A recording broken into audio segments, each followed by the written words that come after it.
O irmão Gilberto do Guarujá pergunta para o senhor o seguinte, diz ele, estou vivendo maritalmente com uma irmã na fé aqui. Somos deficientes visuais. Então ele e a irmã, ele e a esposa, né, no caso que está vivendo maritalmente, são deficientes visuais. Recebo minha aposentadoria especial e minha companheira recebe pensão. Falamos com o INSS e fomos informados que quando casarmos legalmente, ela não receberá mais a pensão, porque ela é pensionista e vai casar. Isso é de praxe, é lei do INSS. Pergunta ao Senhor, o que nós dois recebemos hoje é para a nossa sobrevivência. O que fazer? Queremos dizer ao consulente que, à luz da Bíblia Sagrada, só podemos responder que o casamento, independentemente de ser celebrado numa igreja ou não, deve ser ato respeitado, sobretudo.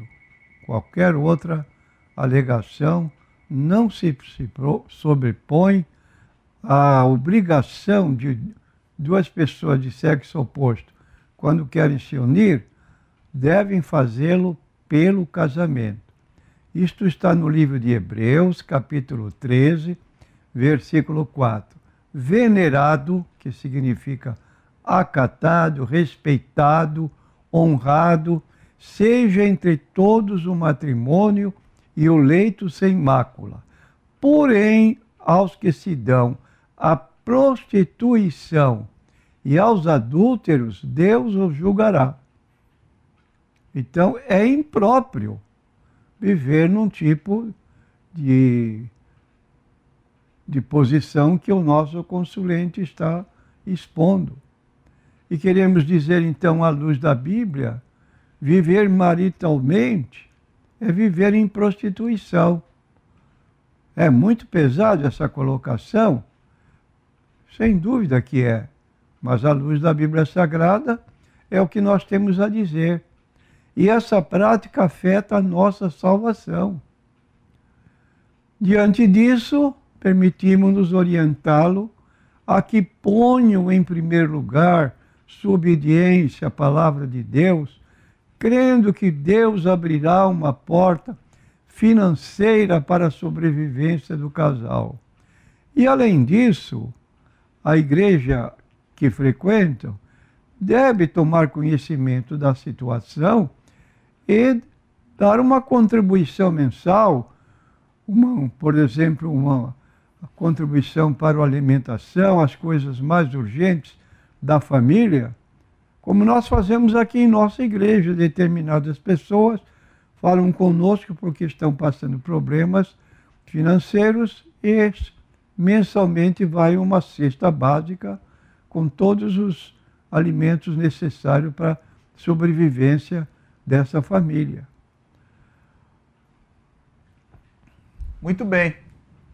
E uma outra pergunta também aqui do Juliano do Guarujá, que é um texto realmente muitas vezes difícil de ser entendido e muitos distorcem, né, para o seu lado aqui, para o seu bel prazer. Mas ele pede uma explicação para o senhor sobre o Monte da Transfiguração, quando aparecem Moisés, que morreu, e Elias, que foi arrebatado. E ele pergunta, quem apareceu no Monte da Transfiguração foi o Espírito de Moisés? Queremos dizer que sim, o Espírito de Moisés, considerando que ele havia morrido. Como nós lemos no livro de Deuteronômio, o último capítulo, declara que o que houve com Moisés, que se tornou notório, é que ninguém soube até hoje onde ele foi sepultado, porque Deus o sepultou.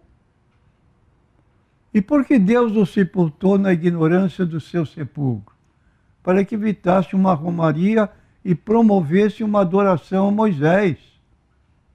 Por essa razão. Agora, ele morreu. Considerando que Jesus é as primícias dos que dormem, de acordo, porque em 1 Coríntios, capítulo 15, 22 e 23, porque assim como todos morrem em Adão, assim também todos serão vivificados em Cristo, mas cada um por sua ordem. Cristo as primícias, depois os que são de Cristo na sua vinda. Isto posto, Moisés não poderia ter ressuscitado antes de Jesus, e não tendo ressuscitado, não poderia aparecer em espírito no monte da transfiguração. Então, naturalmente, a propósito, os que ensinam que Moisés ressuscitou antes de Jesus são os que negam a sobrevivência da alma, como adventista, testemunha de Jeová, ensinando que o sono da alma, que nesse intervalo da alma, a alma dorme com o corpo na sepultura. E falam do sono da alma. A Bíblia não fala do sono da alma. A Bíblia fala do sono do corpo. Então dizem que a alma dorme na sepultura, aguardando o dia da ressurreição. E a Bíblia não declara que a alma dorme, mas que a alma sobrevive à morte do corpo e tem plena consciência nesse estado fora do corpo. E nós temos a base bíblica de Mateus 10, 28, quando o próprio Jesus declarou: não temais os que matam o corpo e não podem matar a alma. Temei antes aquele que pode fazer perecer no inferno a alma e o corpo. Então está claro, o corpo pode ser morto, mas não a alma. Considerando que a alma do cristão está com Cristo no céu, ao passo que o corpo dorme consciente na sepultura. Logo, Moisés, quando morreu, seu espírito foi para o céu. Mas, como Elias também, que havia subido ao céu, retornaram no Monte da Transfiguração para conversar com Jesus. Queremos ainda que o nosso ouvinte preste atenção que não houve comunicação entre vivos e mortos. Por exemplo, Moisés e Elias não falaram com nenhum dos apóstolos. Falaram unicamente com Jesus. Se você me perguntasse que assunto foi tratado na ocasião, a respeito da morte de Jesus, que ia ocorrer dentro de alguns dias depois. Então, uma entabulação de um assunto pertinente aos que já haviam passado deste mundo para o além, cujas almas retornaram para um contato com o Senhor Jesus Cristo, com quem eles iriam se encontrar logo depois que Jesus morreu também e também subiu ao céu. Lucineide, ela repete a pergunta para o senhor feita anteriormente, alterando os textos anteriormente citados, não encontrando ligação entre um e outro. Agora, ela repete a pergunta, dando outros textos e repetindo a pergunta, se há ligação entre Êxodo 31, 18 e João 8, 6. Nós repetimos a resposta que também não vemos ligação entre os dois textos, nem quanto aos primeiros textos citados, nem quanto esta da segunda vez que agora estamos respondendo. Não vemos qualquer ligação que possamos tirar daí uma lição, um conhecimento para um futuro acontecimento, qualquer assunto assim nesse particular. Muito bem, Lucineide, está aí a resposta da sua pergunta ao pastor Natanael. Pergunta de uma pessoa que não quer se identificar: como se pode definir uma pessoa como sendo um espírita? Allan Kardec define como espírita todo aquele que crê nas manifestações dos espíritos. Quem é espírita? Todo aquele que crê nas manifestações dos espíritos é espírita. Essa citação é tirada do Livro dos Médiuns, página 44, 20ª edição. Com essa definição, embora não agrade os espíritas kardecistas, não pode ser negado que os chamados cultos afro-brasileiros integram tal prática, portanto, podem ser reconhecidos como espíritas. Então, dentro dos cultos afro-brasileiros, há o preto velho e há uma outra pessoa que também, sendo um ser humano, que participa aí dessa colocação dos espíritos, que crê então na mediunidade. E são considerados como integrantes do baixo espiritismo. Mas o que fica em foco é quem é espírita. É aquele que crê nas manifestações dos espíritos. Nós, evangélicos, cremos nas manifestações dos espíritos dos mortos? Não. E por que não? Porque a Bíblia declara no livro de Hebreus, capítulo 9, versículo 27, que aos homens está ordenado morrer uma vez e depois da morte reencarnar, quantas vezes foram necessárias até se tornar um espírito puro? Não. Depois da morte, juízo. Então, cada qual de per si vai sofrer um juízo particular para aguardando o futuro juízo final. E como pode um cristão, além de suas práticas e deveres do dia a dia, da vida normal, né? Paralelamente a elas, ter uma vida devocional que lhe venha outorgar mais convicção de vida cristã? Queremos dizer que um dos pilares da experiência cristã é a vida devocional. Infelizmente, se perguntarmos para alguns crentes, você sabe o que é vida devocional? Ele não sabe responder.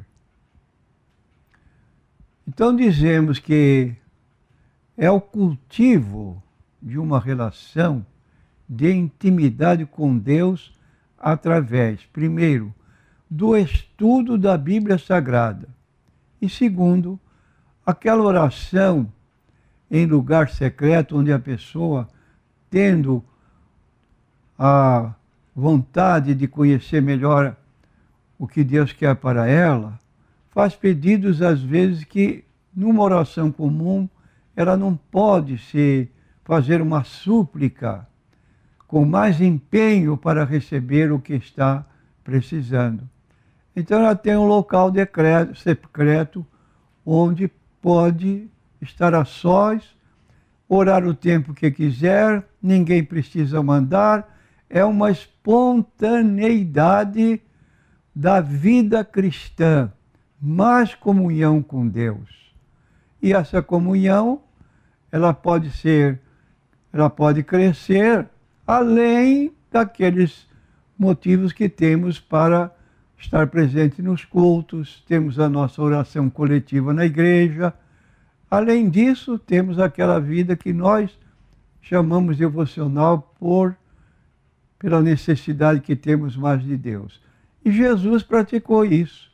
Nós encontramos nos evangelhos que Jesus às vezes se ausentava dos seus discípulos, subia uma montanha e ficava lá. Isso à tarde. Fazia isso, separava, vocês fiquem aqui enquanto vou orar. Outras ocasiões, ele passava a noite em oração. E ainda outro horário, ele passava a orar na parte da madrugada e ia até a hora em que o sol tornava o dia claro.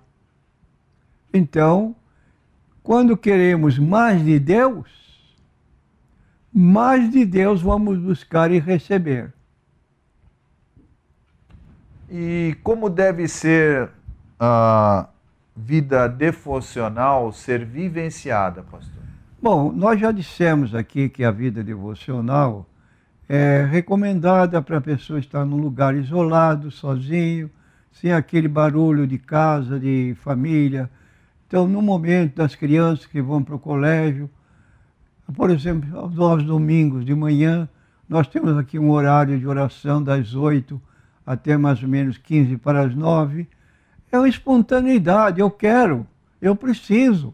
Então você vem, dobra o seu joelho, ora, e estamos aqui orando. 15 para as 9 nós nos levantamos, cantamos um hino e depois dá um intervalo para continuar às 9 horas uma exposição bíblica, e às 10 horas, então, nós temos também a escola bíblica dominical. Agora, essa ordem de Jesus está em Mateus 6:6.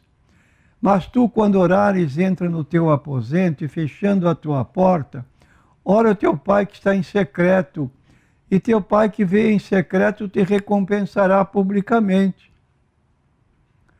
Ainda mais, Jesus, durante seu ministério, como já temos dito, ele tinha momentos em que tinha esse momento especial de comunhão com o Pai.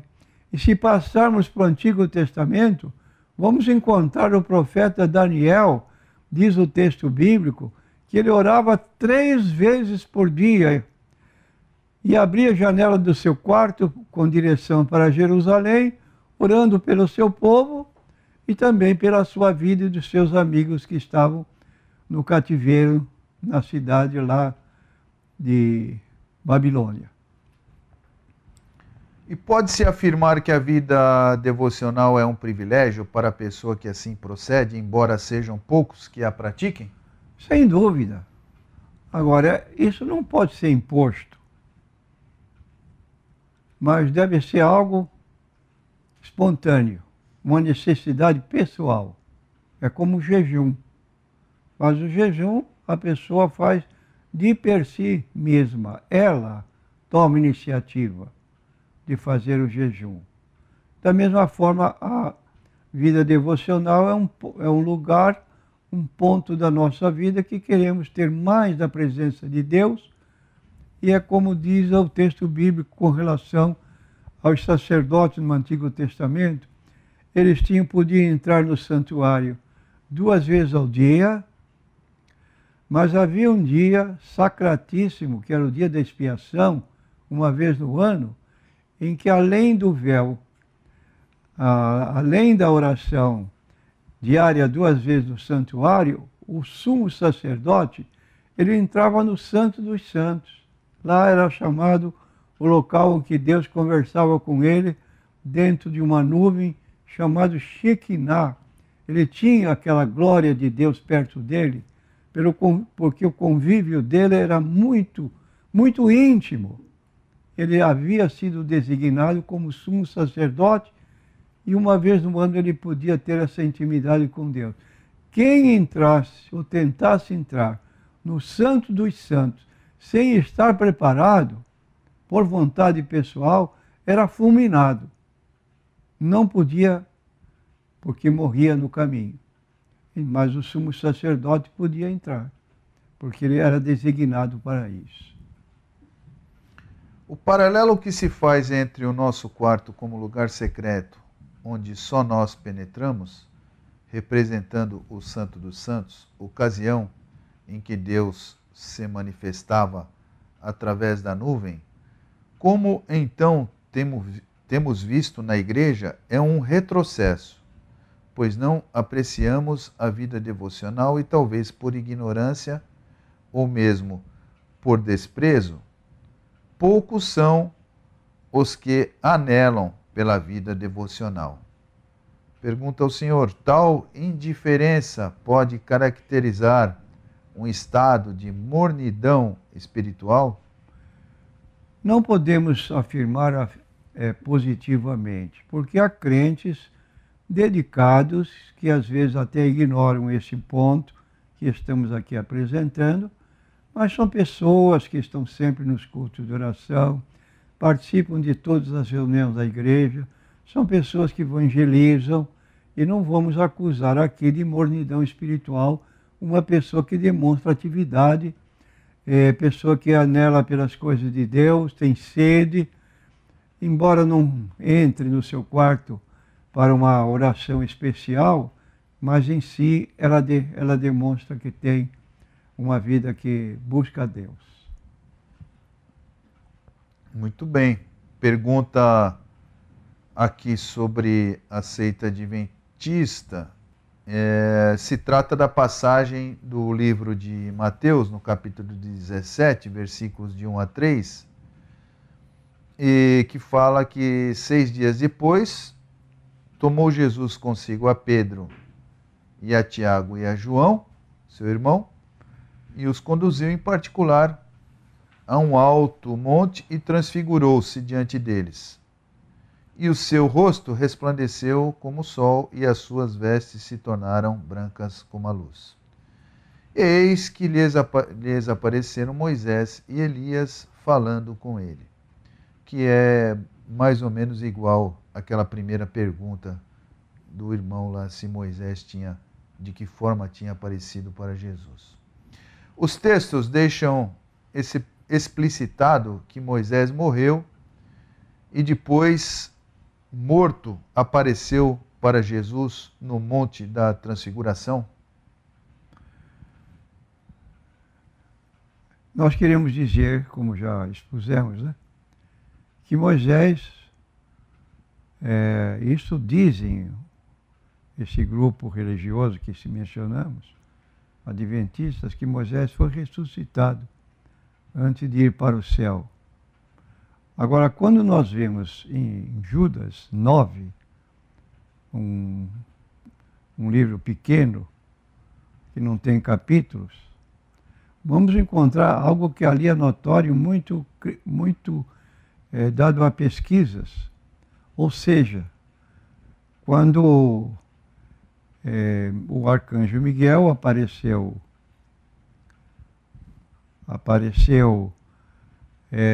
disputando com o diabo sobre o corpo de Moisés.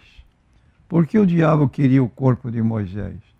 Porque queria torná-lo um objeto de adoração, provocando então idolatria, para que o povo pecasse. E aí, Miguel, embora fosse um arcanjo, ele não teve autoridade para repreender o diabo. Mas disse: o Senhor te repreenda. Mostrando assim que Jesus tinha uma autoridade maior do que o próprio arcanjo Miguel, não sendo, por conseguinte, o arcanjo Miguel, essa identidade de Jesus ser o arcanjo Miguel, é uma heresia das maiores.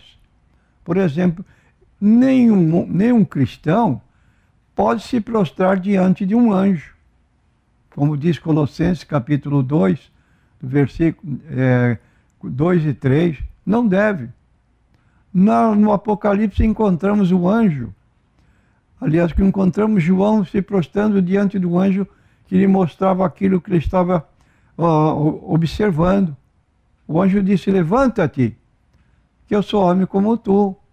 Agora, nós lendo o livro de Hebreus, capítulo 1, vamos encontrar a seguinte declaração: quando Deus introduz seu primogênito à terra habitada, ordena que todos os anjos de Deus o adorem.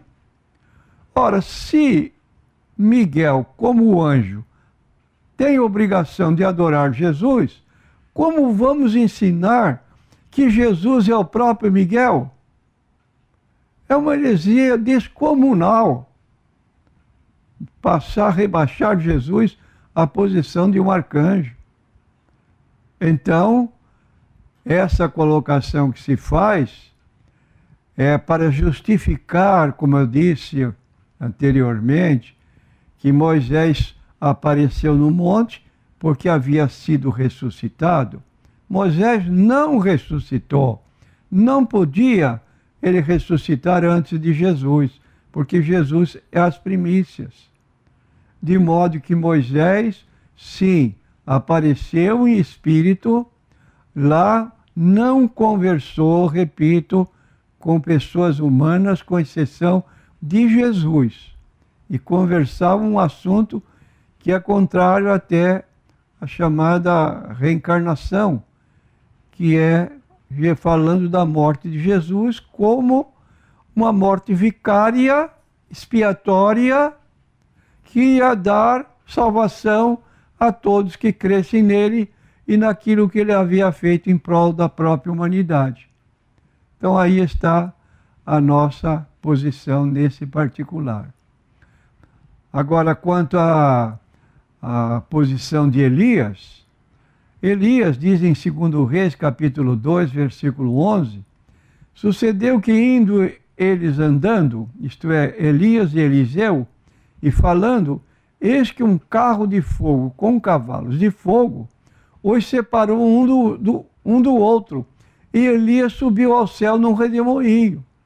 Ora, se Elias então entrou no céu, ele podia descer para falar com Jesus no Monte da Transfiguração. Bem, mas por que então esse pensamento sobre ressurreição de Moisés não é teologicamente correto? É o que nós estamos dizendo, né? É o caso de não poder passar para Miguel uma posição além do que ele propriamente é, um dos primeiros príncipes, de acordo com o livro de Daniel, capítulo 10, e Jesus é Deus entre nós. Essa colocação nós temos que ter muita certeza, porque senão o Jesus nosso não é um Jesus capaz, como a Bíblia declara acerca dele, como diz Mateus 28, 18, todo poder me foi dado no céu e na terra. Jesus não tem um poder limitado, ele tem todo o poder. E quanto à indulgência, o que seria esse termo, pastor Natanael Rinaldi? A indulgência nós temos anunciado aqui, que é um dogma da Igreja Católica. E ela significa, então, que a pessoa que participar de uma indulgência, ela recebe remissão de pecados, total ou parcial, dependendo do tipo de indulgência que ela vai fazer. Porque é o costume, às vezes, a pessoa fazer um período, por exemplo, estamos aqui no Carnaval, sexta, sábado, domingo e segunda. E terça, 5 dias. Na quarta-feira, ela já vai fazer a sua confissão para receber a indulgência, quer dizer, receber o perdão de pecados. Tudo que fez no Carnaval é apagado, esquecido, porque ela comprou esse período para não anotar pecados que vão amanhã ter que ser explicados lá durante esse outro assunto, que é purgatório, em terceiro lugar, além do céu e do inferno. Então não passa pelo purgatório por causa desses pecados, porque ela já pagou a sua indulgência. Muito bem. Pena e culpa, qual a diferença? O pecado de Adão trouxe como consequência a morte. Temos exemplos.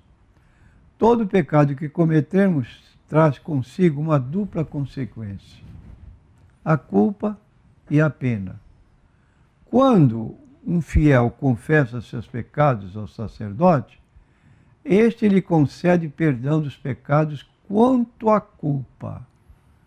Fica, porém, a pena temporal, que implica em sofrimentos diversos, tribulações cotidianas, provas de todo tipo, doenças graves, representam para o cristão, segundo o ensino da Igreja Católica, um momento de graça, de purificação e expiação. E esta pena temporal pode nos ser aplicada tanto na vida como após a morte, no purgatório. Então aqui é o ponto de vista católico a respeito deste dogma da chamada, como nós temos aqui, essa indulgência. E ainda segundo a doutrina católica, a expressão já perdoados quanto à culpa indica os pecados confessados no sacramento da confissão? Quero dizer o seguinte, que estabelecendo a Igreja a indulgência plenária para determinada data ou festividade, para que os fiéis as recebam, são necessárias as seguintes condições: confissão sacramental, comunhão eucarística, oração nas intenções do Sumo Pontífice, normalmente o credo, Pai Nosso, oração mariana, cumprir uma obra prescrita pela Igreja, visita a um santuário, a uma gruta, requer-se ainda rejeitar todo apego ao pecado e mesmo ao venial. Então há muitos pormenores aí que fogem ao nosso conhecimento por se tratar de um ensino exclusivo católico romano.